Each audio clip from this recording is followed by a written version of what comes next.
ব্রিটেনে অবৈধ অভিবাসন ইস্যুতে বড় সিদ্ধান্ত, ভিসা বাতিলের হুমকি যেসব দেশ ফিরিয়ে নিতে অস্বীকৃতি জানাবে। সম্প্রতি যুক্তরাজ্যের নতুন প্রধানমন্ত্রী স্যার কিয়ার স্টারমার একটি নতুন গুরুত্বপূর্ণ ঘোষণা দিয়েছেন, যা অনেক দেশকে ভাবিয়ে তুলেছে। তিনি স্পষ্ট করে জানিয়েছেন যেসব দেশ অবৈধভাবে ব্রিটেনে প্রবেশকারী তাদের নিজ দেশের নাগরিকদের ফেরত নিতে অস্বীকার করবে, সেই সব দেশের নাগরিকদের জন্য ব্রিটেনের ভিসা বাতিল অথবা কঠিন করে দেওয়া হতে পারে।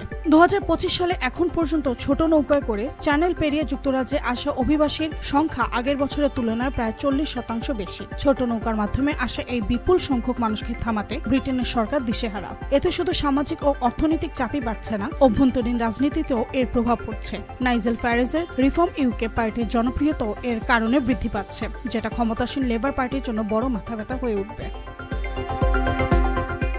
বর্তমানে যুক্তরাজ্যের সাথে Albania, Bharat, Pakistan, Vietnam, Iraq, Nigeria, Bangladesh, Georgia, Somalia, Serbia এবং আলজেরিয়ার মতো দেশের সাথে বিপক্ষে ফেরত চুক্তি হয়েছে। কিন্তু অনেক দেশ এই রিটার্ন চুক্তিতে সই করতে রাজি চায় না, অথবা বাস্তবে তাদের নাগরিকদের ফেরত নিতে বাধা দেয়। যুক্তরাজ্য এবার এমন কঠিন সিদ্ধান্তের কথা ভাবছে যেখানে সেই সব নাগরিকদের জন্য ভিসা পাওয়া কঠিন করে তোলা হবে কিংবা সম্পূর্ণ বন্ধ করে দেওয়া হবে।